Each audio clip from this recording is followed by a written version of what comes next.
Muy bien, bueno, muchas gracias. Entonces,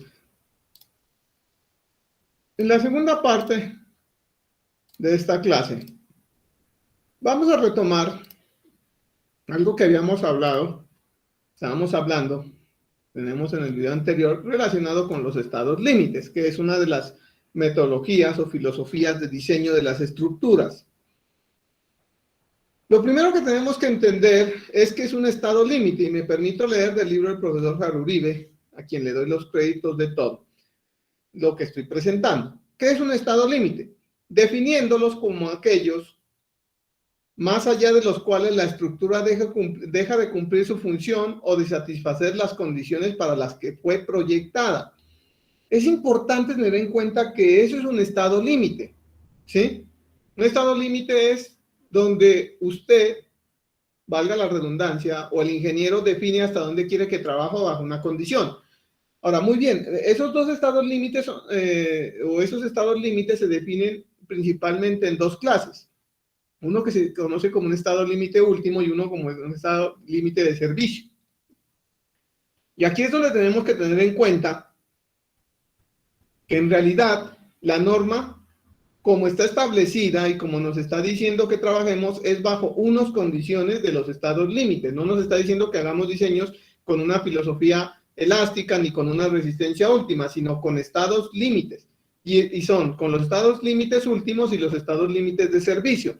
Y en realidad la NCR 10 está fundamentada en una condición de estados límites últimos, porque es una condición en la cual vamos a tener o vamos a considerar la capacidad última del elemento, o sea, cuánto resiste a cortante, cuánto resiste a flexión, cuánto resiste a torsión, cuánto resiste a fuerza axial, sea compresión o a tensión.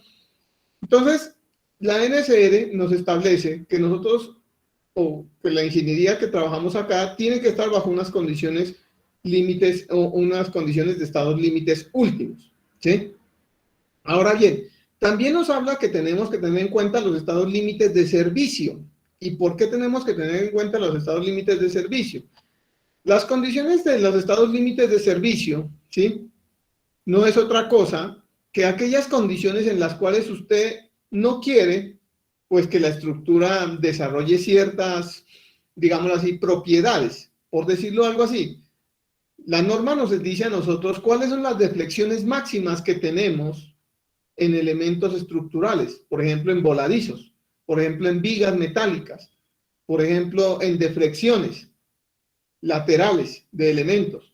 Entonces, en realidad nos está hablando de unas condiciones límites de servicio, y esas condiciones límites de servicio también nos las establece explícitamente la norma. Entonces, en realidad, los diseños que vamos a tener siempre van a estar enfocados en una condición de estados límites últimos, pero que algunas revisiones importantes las van a estar enfocadas en unas condiciones límites de servicio, lógicamente. ¿Y por qué es importante esto? Pues porque usted necesita, sobre todo en estructura metálica, que un elemento no se le deflecte tanto. Si hablamos de estructura metálica, una estructura metálica puede sufrir hablemos de deflexión, se puede deflectar por efectos de deflexión, se puede deflectar una condición y, digámoslo así, se puede hacer los cálculos matemáticos e indicarse que el elemento está dentro de una condición, por decirlo así, elástica. Pero si es elástica, pero la deflexión es muy grande, pues eso va a ser muy incómodo. Además que la psicología de las estructuras es un factor demasiadamente relevante a la hora del funcionamiento de las mismas. Usted no va a estar cómodo en una estructura viéndola que esos elementos se van a deflectar. Porque dice, usted, ¿a mí quién me garantiza que eso no vaya a colapsar? Pues el único que no sabe que no va a colapsar es el ingeniero estructural. De resto, todas las personas que están ahí van a estar con ese miedo. Entonces, precisamente a eso van los estados límites de servicio, que esas deflexiones, que esas condiciones no sobrepasen unos valores establecidos. Y las condiciones de estados límites últimos es pues que el elemento definitivamente no vaya a fallar. A eso es lo que se refiere en esta condición. Esa condición de estados de diseño, porque recuerden que los diseños los hacemos con estados límites últimos y las revisiones las hacemos con estados límites de servicio. Esas condiciones de las revisiones de los estados límites últimos nos lleva a definir una ecuación, ¿sí? Una ecuación de comportamiento de los elementos. sea cual fuese esa condición. Entonces, esta es la ecuación que nosotros vamos a encontrar siempre. ¿Y qué es lo que nos está diciendo? Nos está diciendo que la resistencia, en realidad, en general esto es la resistencia. Permítanme un momento.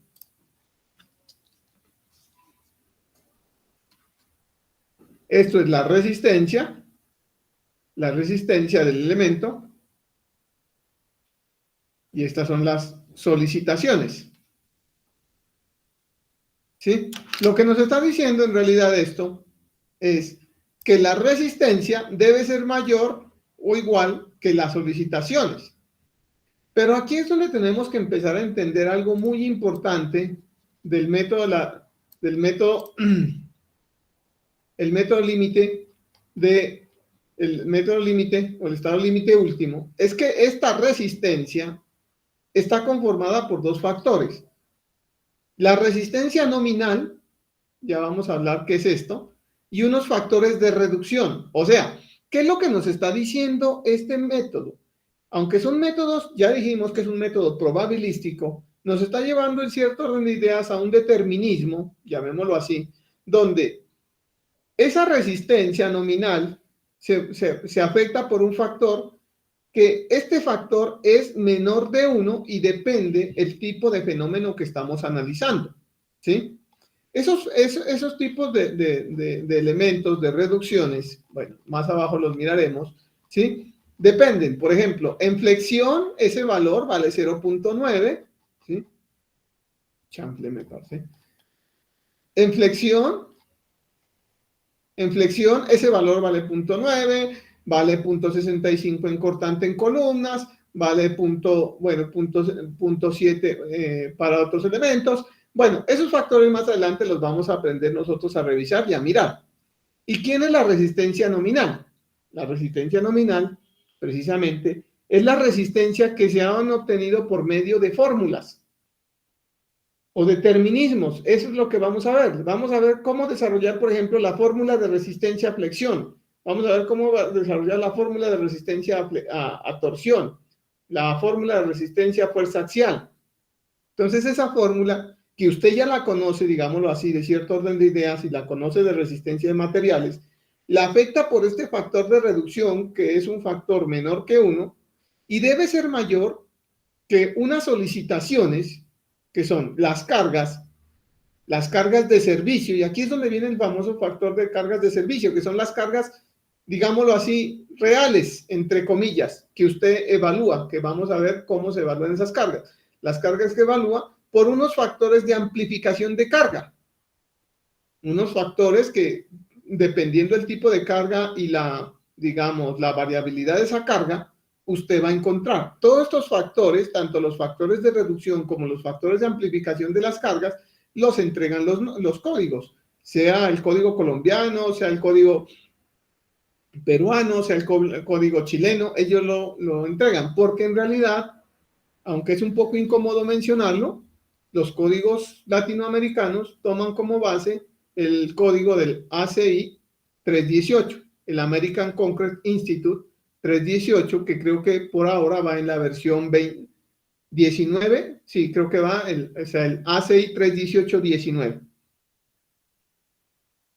Entonces, en ese orden de ideas, tengan en cuenta, por favor, que estos factores están dados, pero entendamos qué es lo que estamos haciendo entonces. Lo que estamos haciendo es reduciendo la resistencia nominal del elemento y aumentando las cargas.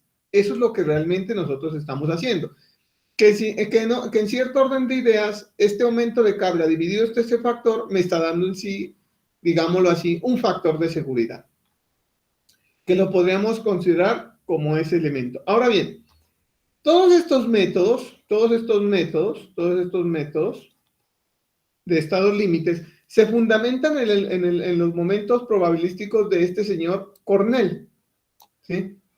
¿Y qué es ese método probabilístico? Yo voy a explicarlo rápidamente, aunque el método no está explicado aquí tampoco de manera explícita, pero si nosotros nos acordamos un poco de estadística, podemos tener en cuenta y tener idea de cómo sería esto. Pues miren, lo que sucede es lo siguiente: esta es la resistencia y estas son las cargas, ¿sí? Esto es lo que resiste la estructura y estas son las cargas que actúan. ¿Qué es lo que se espera? Si la estructura resiste, se espera que esta diferencia, resistencia menos carga, pues sea mayor que cero. Miren, es que esto de dónde sale. Esto no sale sino de aquí, resistencia mayor que cargas. Si paso cargas para el otro lado, me queda resistencia menos carga mayor que cero. ¿Eso en qué se me convierte? Se me convierte en que la resistencia, ya dijimos que la resistencia del elemento es una variable aleatoria y las cargas es una variable aleatoria. Esto se me convierte en una función de densidad de probabilidad. Eso, es una función de densidad de probabilidad. Entonces, ¿cuál es la probabilidad de que falle? ¿Cuál es la probabilidad de que falle? La probabilidad de que falle, pues es la probabilidad en la cual la resistencia menos la carga sea menor que cero. Y esto es lo que nosotros tenemos que aprender a evaluar, ¿sí?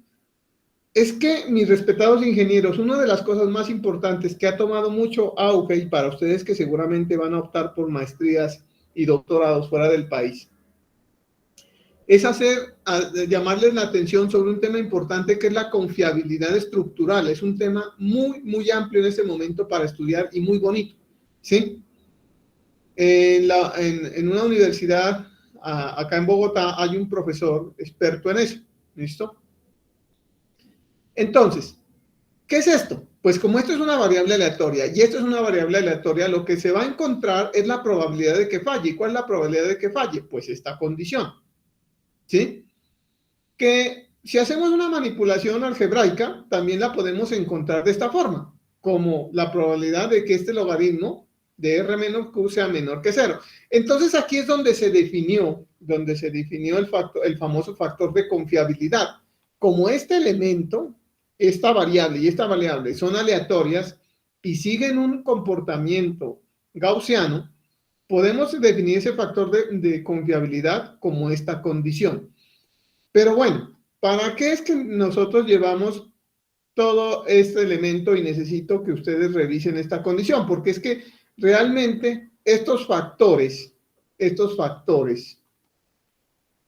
¿sí? Tanto de aumento de carga como de reducción de resistencia, nacen de este concepto, del concepto de probabilidad de falla. Que el concepto de probabilidad de falla no es otra cosa que encontrar la probabilidad de que la resistencia menos la capacidad sea menor que cero.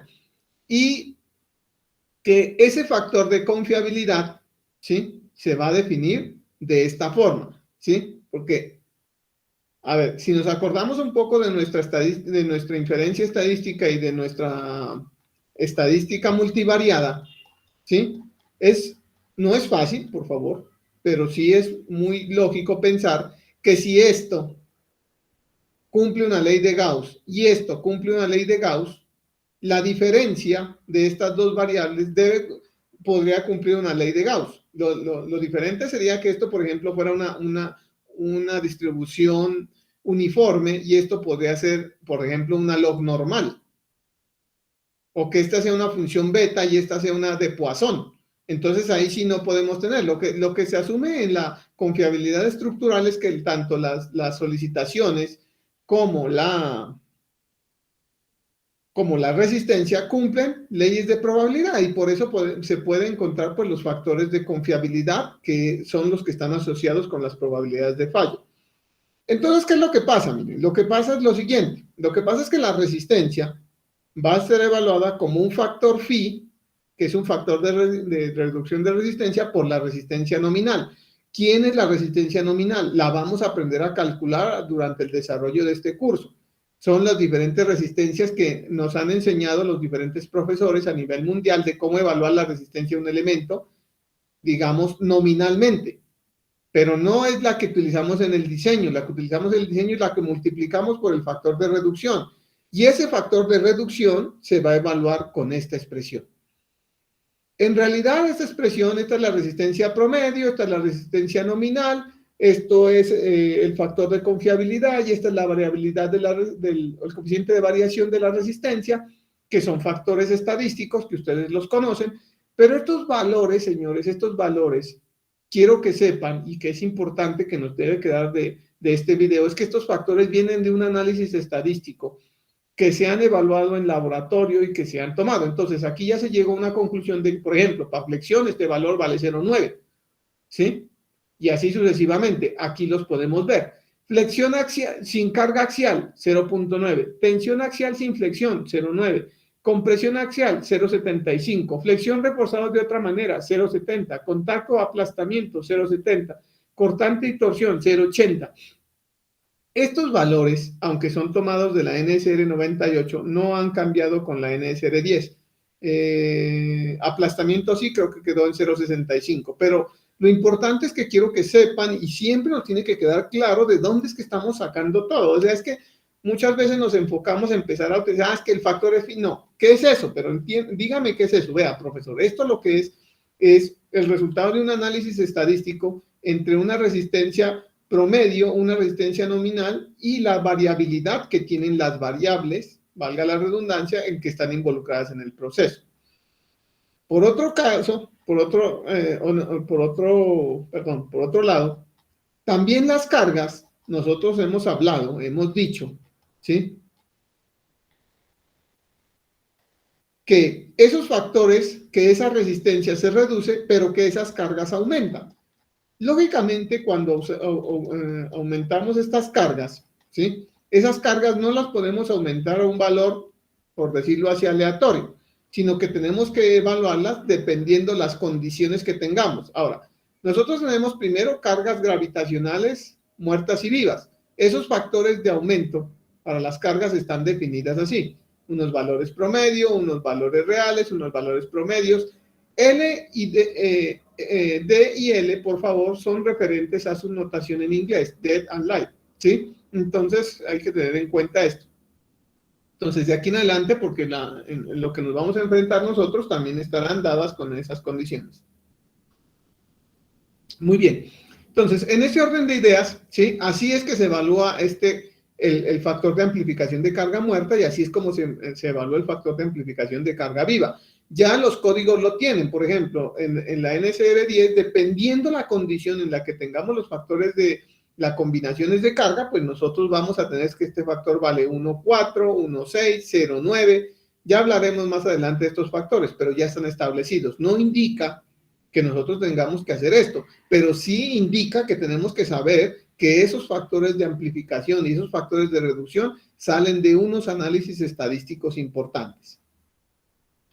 Hay otras cargas que también tienen que tenerse en cuenta, que son las cargas de impacto, las fuerzas sísmicas, las fuerzas causadas por el viento, pero que los factores de amplificación, ¿sí?, no están totalmente definidos. O algunos factores de impacto, por ejemplo, se dice que son 2, en las fuerzas sísmicas decimos que es 1, que se trabaja dependiendo de la condición que tenamos, y las fuerzas de viento, pues que hay algunas especificaciones que nos hablan de cómo mayorarlas o cómo disminuirlas.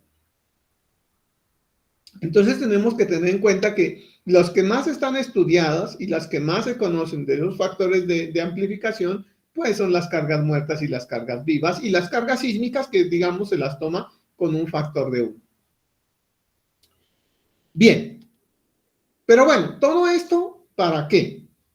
Todo esto nos concatena para que nosotros entendamos lo que se conoce como las famosas combinaciones de carga, señores. ¿Y qué son las combinaciones de carga? Pues ya nos dimos cuenta que las resistencias las vamos a reducir y que las cargas las vamos a aumentar. Entonces, lo que se pretende en una estructura es diseñar bajo una condición la cual sea más desfavorable. Entonces, en ese orden de ideas, si vamos a tener unas condiciones de carga, ¿sí?, o vamos a combinar estas condiciones dependiendo, ¿sí?, de qué estado límite estamos utilizando. Por ejemplo, nos hablan de las condiciones de carga para los estados límites últimos. Por ejemplo, aquí. Esta es una condición de la NSR 10, ¿sí? La condición de la NSR 98. Entonces, ¿qué nos sale? Miremos qué nos sale. Veamos si nos da acá.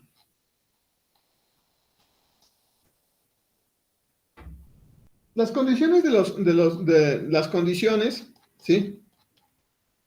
Las condiciones básicas. El diseño de las estructuras, sus componentes y alimentaciones debe hacerse de tal forma que sus resistencias de diseño sean iguales o excedan los efectos producidos por cargas mayoradas en las siguientes combinaciones. Aquí las tenemos. Entonces aquí es importante empezar a llamar las notaciones.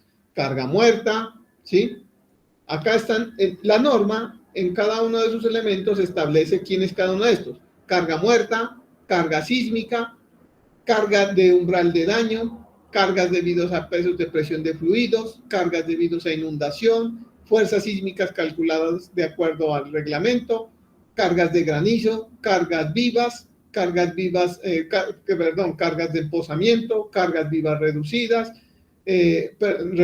cargas vivas sobre cubiertas, cargas debidas a empujes laterales, ¿sí? Entonces, cada uno de estos elementos, la norma nos establece y nos dice cómo es que tenemos que combinarlas. Profesor, ¿cuál tenemos que utilizarlas? Todas. Todas con el fin de que nosotros podamos identificar cuál es la condición más desfavorable y con esa condición más desfavorable hacer el diseño del elemento, sea a flexión, a torsión, a fuerza axial o a cortante. ¿Sí? Por otro lado, los coeficientes de carga para los estados límites de servicio. También nos habla de cómo tenemos que utilizar las condiciones básicas para los estados límites de servicio, ¿sí? Condiciones básicas, el estado límite, las verificaciones y los esfuerzos de trabajo o en las verificaciones del estado límite de servicio. Y aquí nos dice cuáles son las condiciones que tenemos que utilizar.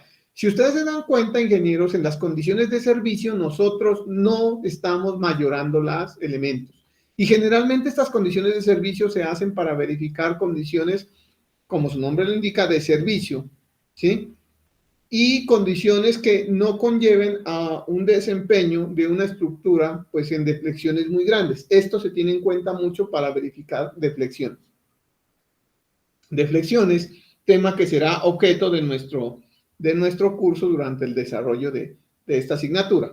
Pues bien, entonces tengan en cuenta, ¿sí?, que esto es lo más importante que tenemos que conocer ahora. Quiero retomar rápidamente un poco de lo que habla el profesor para que cerremos algo que está en uno de los videos anteriores y revisemos algo importante, ¿sí? Algo importante que es fundamental conocerlo en este punto y que con esto voy a cerrar esta última parte del video. En esta parte podemos evidenciar, ¿sí? Podemos evidenciar, aquí está todo el código. Este código pues lo compartiré en el grupo para que ustedes lo puedan tener. Es un código completo y podemos ver todo lo que tiene en realidad este documento. Tenemos un título A, ¿sí? Tenemos un título B, que es el de cargas. El título A se refiere a todas las condiciones mínimas de diseño. El título B se refiere a todas las condiciones de carga que vamos a tener. El título C se refiere a todas las condiciones que requiere el diseño de estructuras de concreto. El título D se refiere a todos los diseños de mampostería y mampostería simple y mampostería estructural.